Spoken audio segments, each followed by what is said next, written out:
What's going on, dudes? Welcome back to the vault. It's been a little while. My apologies for that. Obviously, lockdown, quarantine, had other things to be doing, other things to be focusing on. But I have been writing up reviews, more game reviews actually, not so much film reviews, but more game reviews. So I've got a couple game reviews to do with you guys.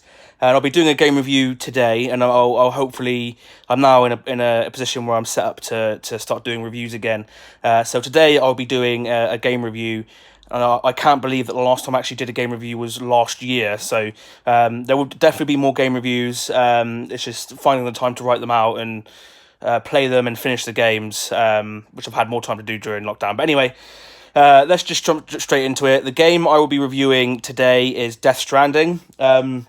This one opens with an introduction to Sam Porter-Bridges as he is knocked off his bike and then must reclaim his lost packages.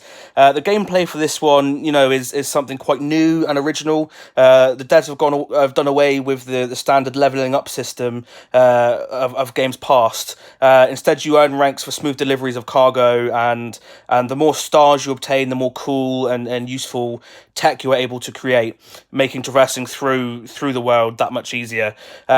I enjoyed the gameplay for the most part. You generally felt a sense of achievement when delivering a ton of cargo without damaging it. The design of Sam is pretty cool. The way he stumbles on uneven terrain and gets tired if he's carrying too much.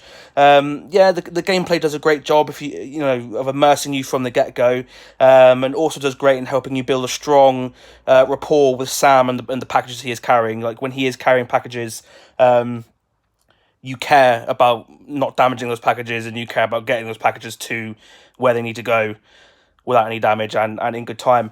This game's graphics are the strongest aspect throughout the entire thing. The land and terrain in which you move around has benefited from attention to minute details. The terrain turns from wet grasslands to desert plains to snowy mountains smoothly and seamlessly. The design of the BTs, which are the enemies in this game, and the BT bosses are also incredibly cool, and are truly terrifying, when you are caught by one. The design of the multiple forms of tech that Sam uses along the way, along his journey, also feels brilliantly designed and well thought out. Just in terms of visuals and storytelling, the game is beautiful in both respects. This game is the brainchild of Hideo Kojima, who rose to critical success with Metal Gear Solid games, if you didn't know that. I'm a huge fan of Kojima. He's brilliant at blending stunning visuals with cool characters and cool action set pieces. The visuals do not disappoint in this game. The story does somewhat, but the overall narrative is still something original and unique. I mean, Kojima is fantastic at casting his games with the perfect actors. Norman Reedus, Mads Mikkelsen, and Lea Seydoux all give memorable and deep performances along with a strong supporting cast. Kojima does do great at building the suspense and introducing new ideas. Encountering the BTs is probably the most tense I've ever been in a game. Also, the idea that when rain falls in this game, it degrades stuff, it ages stuff, it basically destroys stuff at quite a quick rate, which was it was an idea I really liked. I really appreciate it, because you don't really see that kind of creativeness in games these days with ideas like that. The music choices in this game are also really inspired. Haunting tracks that fit cohesively with the themes and the isolation that Sam must feel. The music really complements the vast landscapes that you often find yourself gazing at. But yeah, there we have it. There's my very, very quick review for Death Stranding. I didn't really learn anything from this game. The only thing it did was reaffirm the fact that carrying too many heavy things is incredibly stressful, and they put it into game form, so I wouldn't want to do that whilst there's black sludge monsters everywhere. So there we go. Let's just jump to the two most important questions.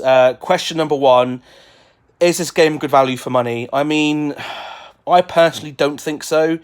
You definitely get a lot of gameplay out of it, but essentially it's just a massive walking simulator. So I really didn't think it was worth the money I spent on it. So I personally wouldn't recommend going out and buying this game at full price. Wait till it comes down in a sale and then get it if you're interested in playing it. Question number 2, does this film belong in the vault?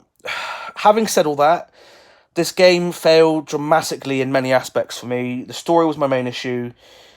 Yes, it did a good job setting up the world at the start, but it reaches a point where you get bored of walking and delivering cargo that damages so easily. I could ignore this if not for the end. The ending of this has to be the most self-indulgent, on-the-nose ending I have ever experienced in a game. It got to a point where I was skipping cutscenes because they were taking too long. I just wanted the game to end so I could move on to something else. All the nice visuals in the world can't make up for a story that's just lacking, in my opinion. So having said that, I don't think this game belongs in the vault, unfortunately. So there's that little turd star, and it's gone off wherever that goes, followed by Sam Porter Bridges running along with his packages. So there we are, guys. There's my first review back for Death Stranding. If you've played the game and you loved it, let me know what you loved down in the comments below. If you disliked it as much as I did, again, let me know what you disliked down in the comments below. And as always, guys, if you like what I'm doing here, please don't forget to like, subscribe, share this video with your friends, your pets, your family, your friendly neighborhood delivery men. Until the next one, peace and love, my dudes.